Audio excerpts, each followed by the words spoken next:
I just want to invest in people that really want to be the best that they can be.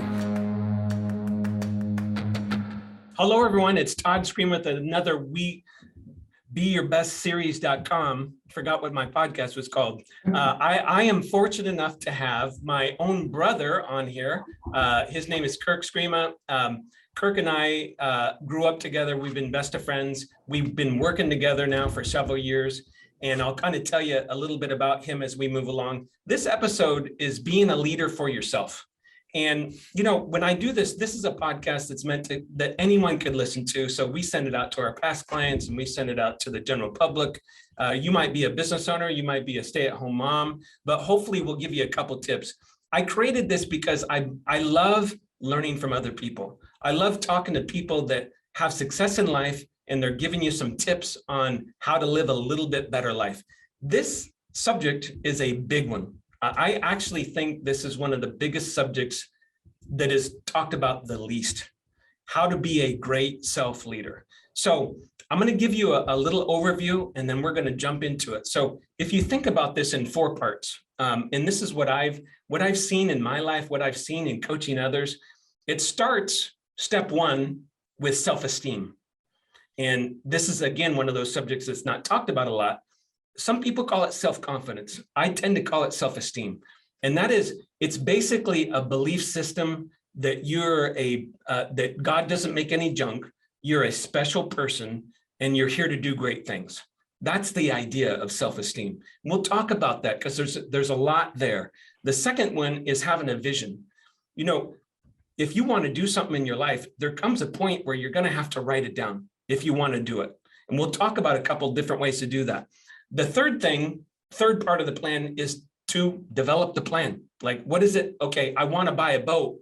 What's the specific action plan I'm going to do? I'm going to save $200 a month to buy a boat, and I'm going to buy a boat in May of 2024, right? I mean, there's got to be some plan behind it so that we can do it. And then the fourth one is to actually execute the plan. And where I see people struggle with this is lack of daily, weekly, monthly activity. And so we'll touch on that as well. So I'm going to start this out and I'll share some pain that is actually odd for me to talk about. So I've been playing, I got my first guitar somewhere around 12 years old. And it was pretty cool because Kirk played drums and we thought we had a rock band, right? So he'd play the drums and I'd turn up my guitar as loud as I could. Neither one of us knew what the hell we were doing, but we could make some noise, okay? And so fast forward, I'm 51. So I've been playing guitar every week of my life since I was 13, 12, something like that. And if you heard, I played in a band once upon a time. I'm okay. Like if you heard me, you'd be like, he's okay. I've never been great because I never put the time in. So I about a year ago during COVID, I got sick and tired and I called this guy out of the blue. I just searched the internet. His name's Benny. Benny, I called Benny. I said, Benny, you do guitar lessons? He says, yeah. I said, are you good? He says, yeah, I played in band since I was 15. I'm pretty damn good. I said, okay, I like it. I said, I'd like to hire you. He says, well, okay, here's when you can come see me. I said, I don't have time to come see you. And I said, I want you to come to my house. And he says, well, I don't do that. And I said, how much do you charge? And he told me, and I said, I'll pay you triple. And he says, I make house calls. So I did that because it's hard for me to get home, change, drive 30 minutes away. It just saves me time. So Benny comes to my house and I instantly loved him. And I told Benny, I said, Benny, I have never been a good lead guitar player. Your mission is over the next year to teach me 6 complicated lead songs that I can learn. And so that's what we work on. So when he shows up, we started with 1 song, then it was 2, now we're up to 6. And I play the song and then he gives me little corrections or I ask him questions. Hey, this one part was kind of off. You did this part good, that kind of stuff.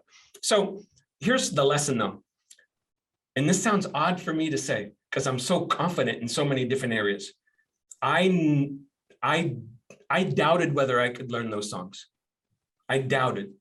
And that's kind of sums up what we're talking about, right? I didn't have the self-esteem, even though I've been playing for years, to be able to do that. And That's a small thing, but it's a big deal. I can't tell you how proud I am that I could play those 6 leads now. I'm actually 5. I can play really well. And I'm like, whoa, I impressed myself. I'm like, you could play the whole lead to Back in Black. That's right, one of my favorite songs. That's pretty cool. Okay, so that's an idea. Kirk, let me defer to you. What's something that you've done in your life that you're like, hey, I didn't think I could do it, and then I did it? I don't care if it's business or personal. Yeah, interesting. I'm trying to think of an example. I guess it's hard for me because I always like feel I can always do it if I set my mind to it, you know. And I think that's the question is, are you setting your mind to it to where you really are just at all costs going to do it? I can't really think of an example of something I got one for you. So so Kirk was running a very successful branch in Redding, California, where he grew up. He moved away for 3 or 4 years and then ended up back in Redding. And he calls me one day and says, I want to move to San Diego. And I said, okay, why? I'm just sick of living here. Like, it's a super small town and I want to change. I'm like, okay. And we talked about it a little bit and I said, hey, here's some thoughts. He came up with some thoughts and you actually made the move. What I guess what made you do that, first of all, and why did you think you could do it? Because you've actually, so to finish that story, not only does he still have the big branch that he runs up there with lots of other sub branches off of it, but went down to San Diego, joined a very small branch of Summit and made it big. You know, one of the bigger branches we have in the country, both of them. So he did a masterful job, but I don't know what made you think you could do that? Because that's pretty far out there. Well, I guess I had been successful with the one branch, and I guess probably from an ignorant standpoint, I thought, well, if I go to a big city, I can just make even a bigger branch because there's more people and more loan officers and whatever. But it turned out to be a lot harder than what I thought it was going to be. But so it did take longer than I expected. But you know, at the end of the day, I think it's just, you try to practice different things in your life and be consistent about it. And if you're consistent and persistent about it, eventually you'll break through and get there. And so for me, I think I just knew that I knew how to grow a branch and I knew how to run a branch. So why couldn't I do it in San Diego, or why can't I do it in Egypt? I mean, it doesn't really matter where I'm at. You know, you said something that I catch myself saying quite a bit, and that is, why not? So now, just so you know, to finish Kirk's story, so he did move to San Diego. How many years ago was that? It's been almost 6 now. Okay, so he moves down there. It's a little tiny branch. It's now a big branch. So he just got married to his lovely wife. He was dumb enough to let me marry him. So that was one of the greatest honors of my life. That was just a few weeks ago. Got a beautiful wife. His house looks like, I don't know what you call it, like a dream house that anyone, like MTV Cribs is the kind of house he lives in. Like, I love that house. And he just has a beautiful life, living where he wants to live, all because he's like, why not? Right? You're a bigger thinker. Like, most people don't think that way. Most people, there's people listening to this right now and they're thinking, well, I was thinking of, you know, someday in 20 years moving to wherever, and they'll never do it. Yeah. They'll never get out of their comfort zone enough in order to make that decision. And you have that. I don't know where it came from, but it also took sacrifice. You know, like when I made the move, I knew that I was going to make less money short term because I had to give up my origination business in order to move because I wasn't there. And, you know, so I made less money so that long term I could build something more and hopefully make more money. And it worked really well. But yes, you did have that sacrifice. So back to the first step, self-esteem. I guess my question is to you, Kirk. Listen, self-belief, self-esteem, it's such a hard topic because if I say anything, I'm always afraid people are going to think, well, you're successful, so that's why you say that. it's easy to say that when you're already successful, but everyone started, like Kirk is the same way. We didn't have, some family money, or, they sent us to Harvard or something like that. We didn't grow up that way. But somehow you built your self-esteem or your self-belief. And I wonder if you know when that started. Well, if I had to guess, I think a lot of it is just the way we were raised. One, our grandfather, was, I don't know about you, but our grandfather is such an instrumental part of my life, and just seeing what he did and working alongside of him. So I think that was part of it. I think seeing our dad, how hard a worker he was and what he was able to do. And then our mothers, but we, just so everybody knows, we come from a divorced family. So we have 2 moms and 2 dads, and just seeing how strong they are, and how really tough they are. So I think that's where it must stem from. We had a great upbringing. We we weren't given a lot, but we learned a lot. So yeah, we had 4, what you're saying, we had, how I say what you say is, we had 4 parents that all had, first of all, they were really good, honest people, but all 4 of them had a lot of grit and determination and work ethic. Yeah, and they were truly vested in us as well.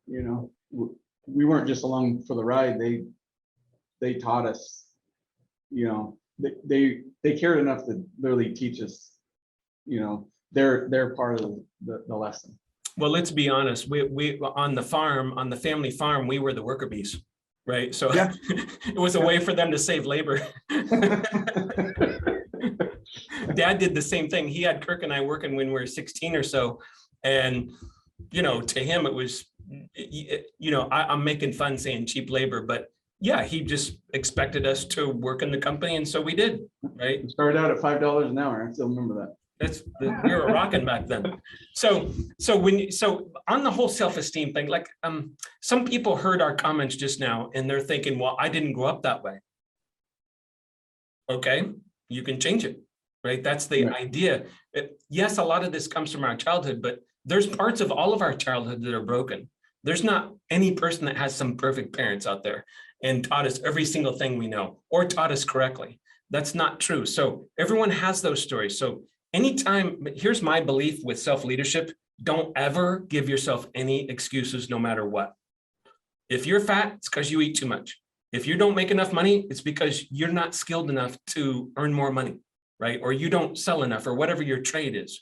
So I just think having 100% accountability for yourself is the starting point.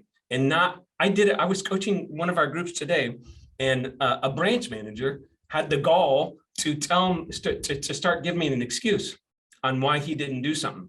I said, nope. And he's all, what? Why are you yelling at me? I said, just say I didn't get it done because I chose to.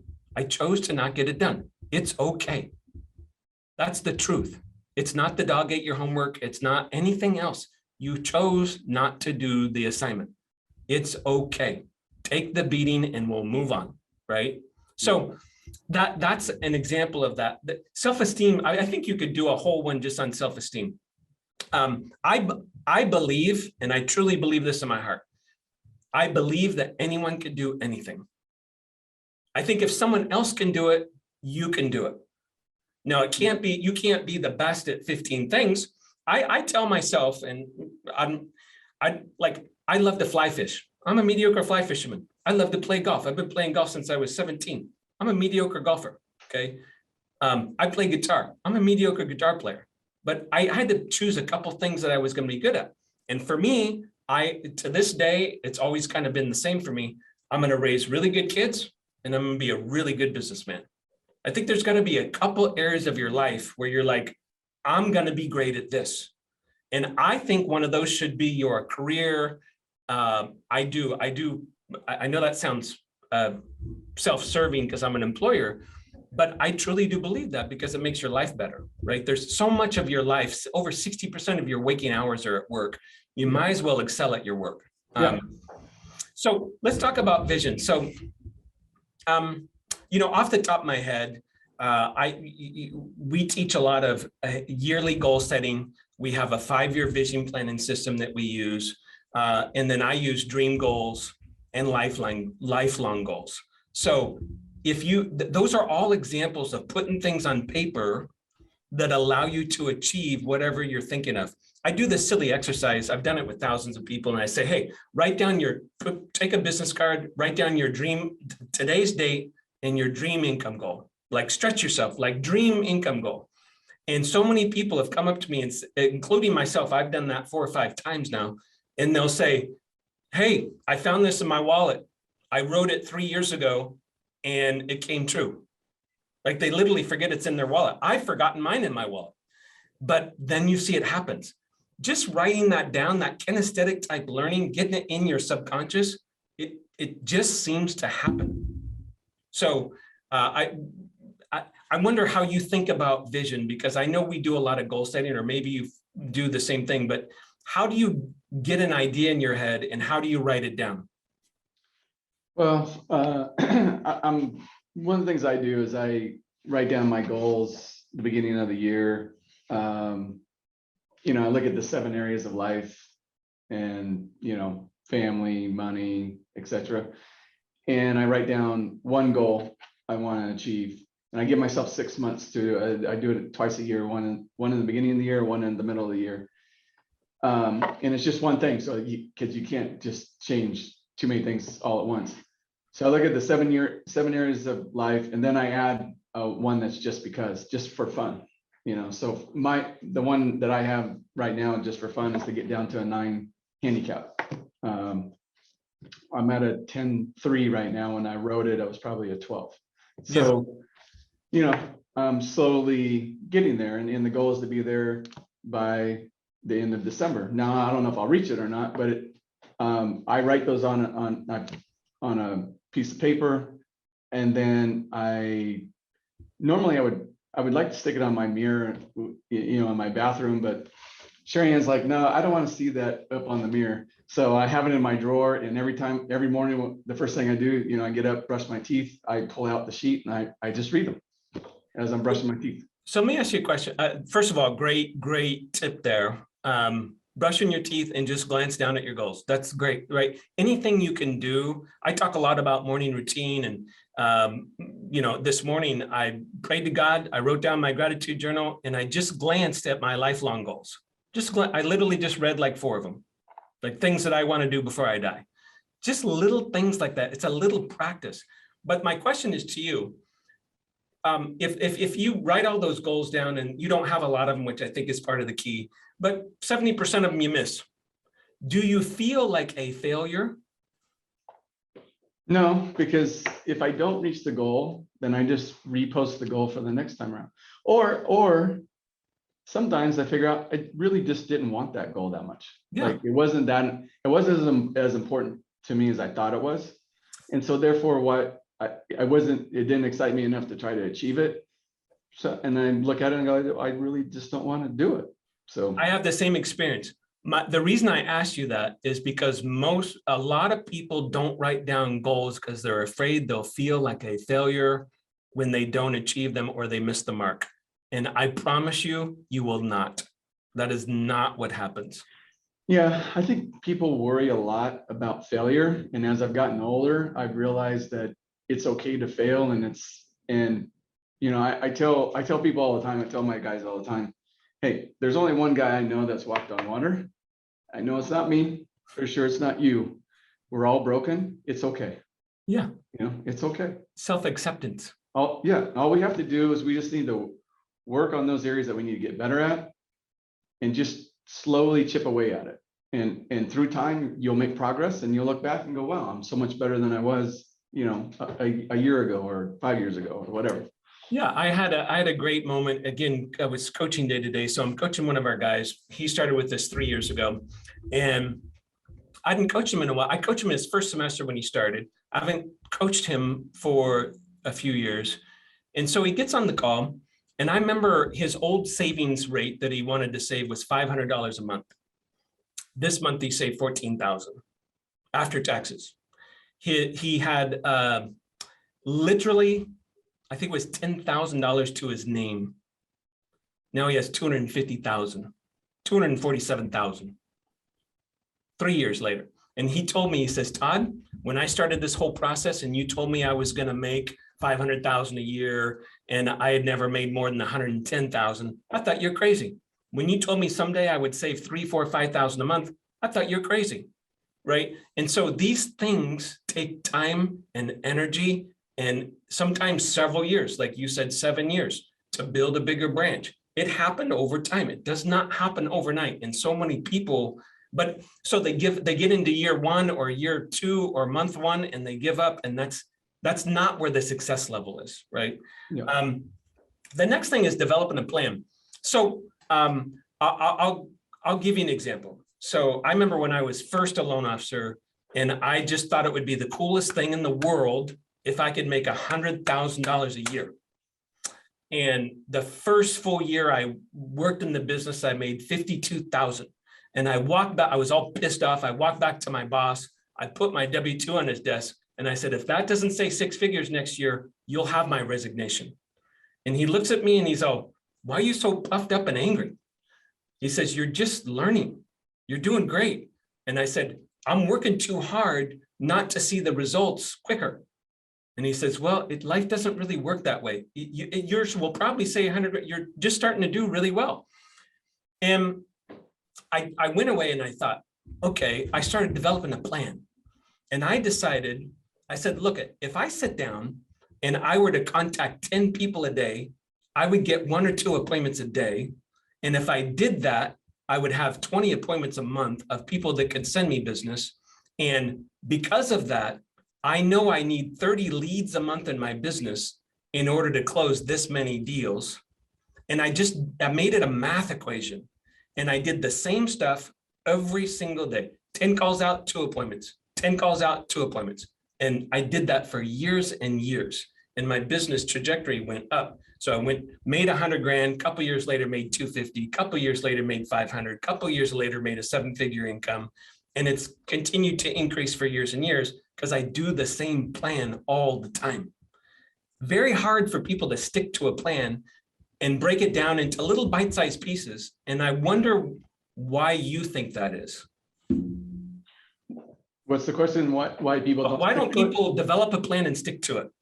Why do they stick to it? Why don't they? Why don't they? Yeah. I think because you have to look at it long term, and especially nowadays we're in such an immediate gratification society that, you know, people just believe that, hey, if I don't get it right away, then I got to move on and do something different. And to reach true success, I mean, obviously there's people that do it otherwise, and there's exceptions to the rule. But for the most part, in order to be successful, you have to do something long term. You have to do it several years to become successful in that area. Yeah, I agree. I think people buy. I mean, I agree with everything you said. I think people buy into the advertising that's sold. And the advertising that's sold is, if you're not happy, it must be someone else's fault, or you're not taking the right pill. There's always outs, is what I'm saying. There's immediate gratification, but there's also outs. It must be the government's fault. It must be your boss's fault. Yeah, lack of accountability. Yeah. And I think the underlying theme to what we're talking about is self-accountability, self-leadership, self-esteem, creating a vision, develop a plan. Then there's the execution of the plan, which we're kind of molding the 4th step. And that is, let me say, you know, when I talk about sales, there's no way people can make a certain amount of daily contacts and not get a result. It's physically impossible. But people don't execute the plan that they like. So there's a plan that they made up with their boss, then they don't execute the plan. And it's like a mystery to me.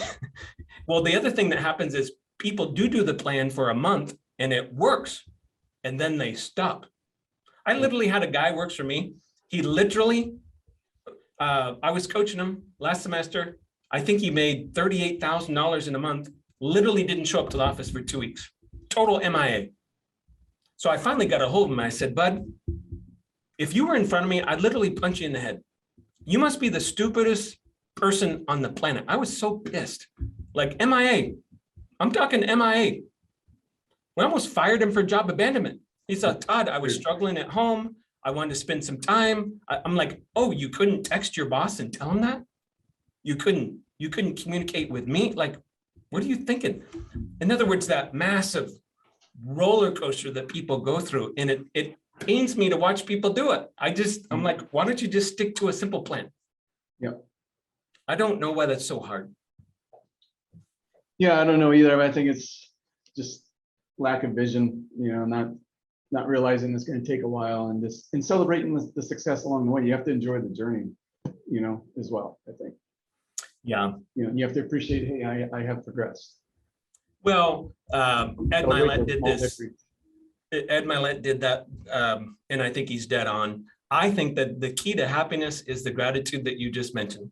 Like, we're just all very fortunate. And I don't care what your situation is. If your heart's pounding, you're good. And I sometimes don't get it when people don't feel that way, but so many people don't. A lot of people do not wake up every day and be happy for life. I talked to a buddy of mine last night, and he's my best friend from 8th and 9th grade. And I'm going to pick up my son from football. And he called me earlier in the day, and I don't take personal calls during the day. So I call people back, after work hours. And so I'm driving to football and I call him, he answers, we chit chat, and he just got back from hunting and stuff. And then he starts whining about life. And I'm like, dude, you're 6'3", you're good looking, you just retired on a full pension, and 99.9% of the world would love to have your life.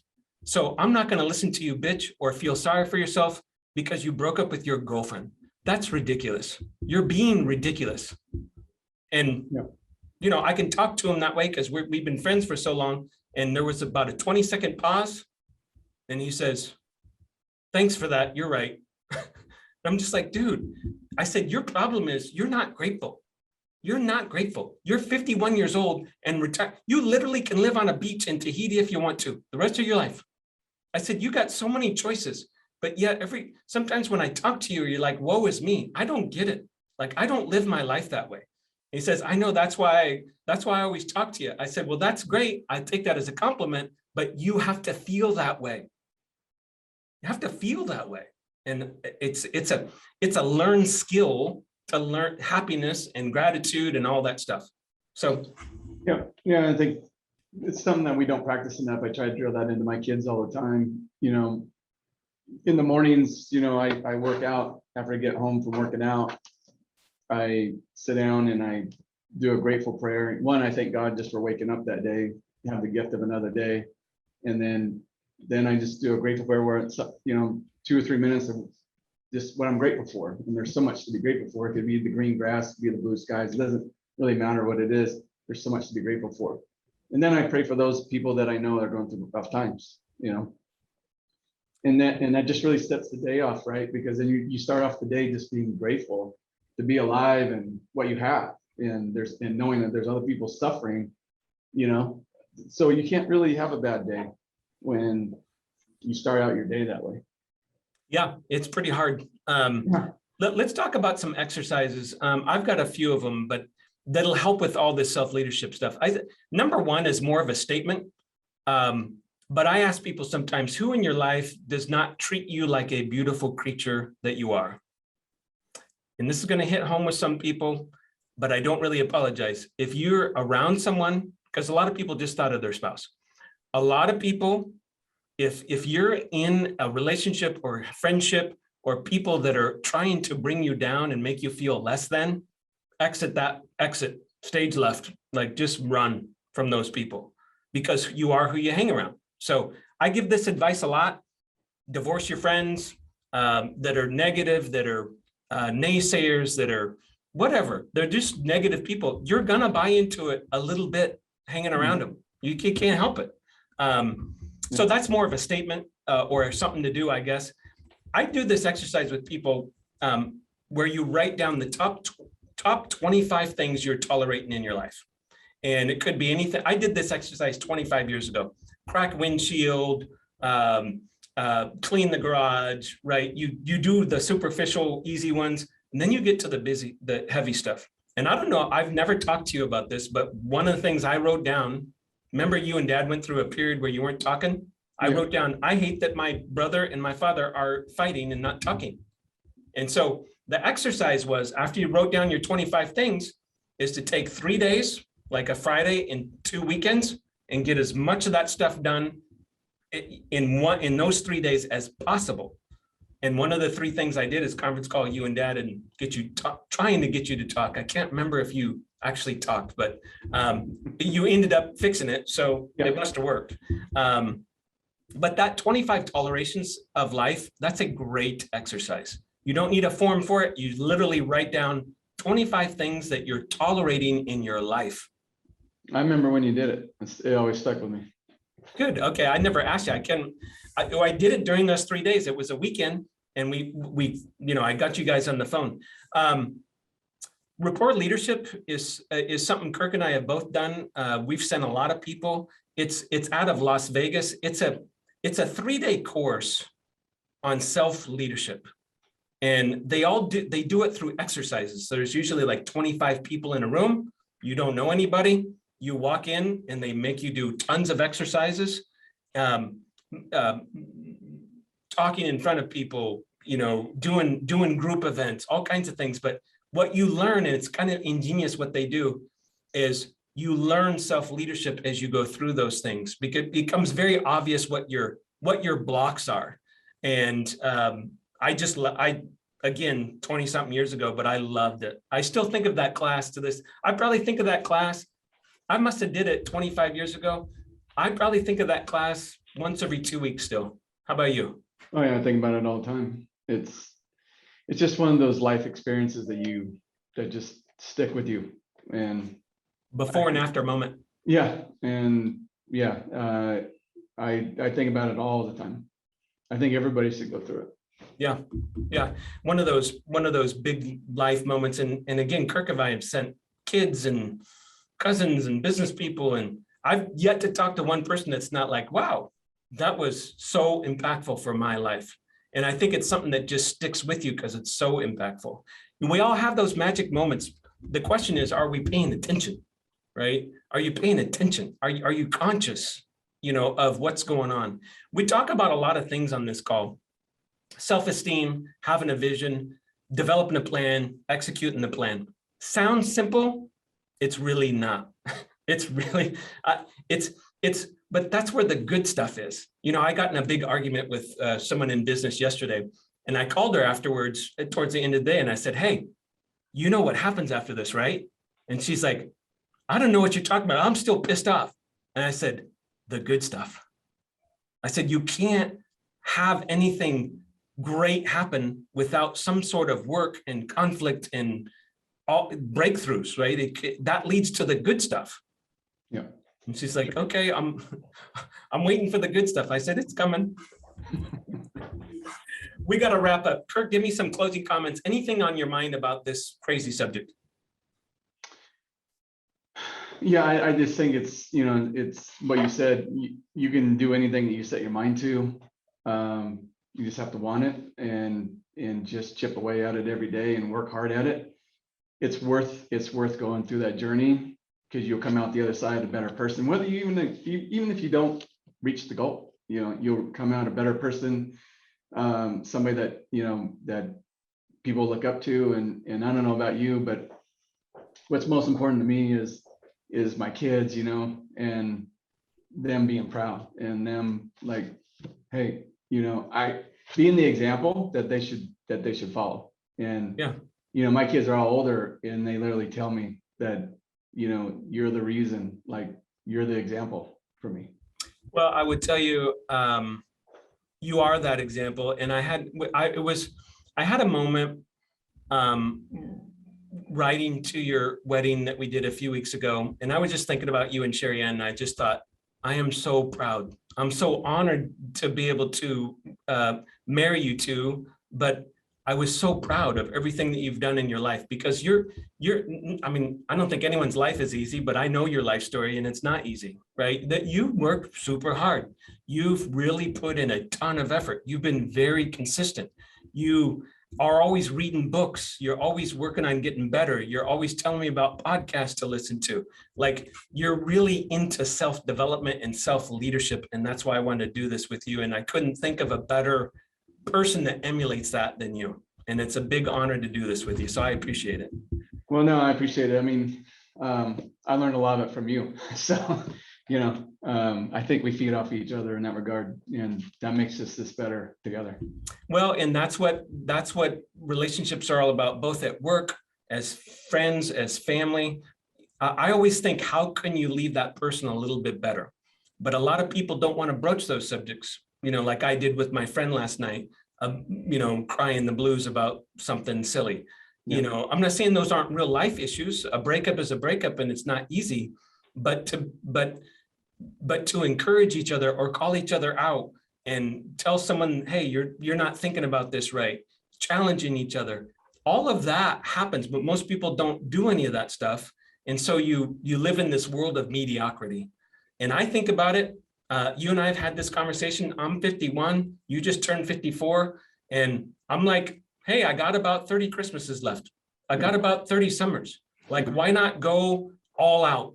Yep. All out. Just go for it. Whatever it is in your business life, in your personal life, go all out. Why hold back? I don't get it. You're gonna die. I'm gonna die, right?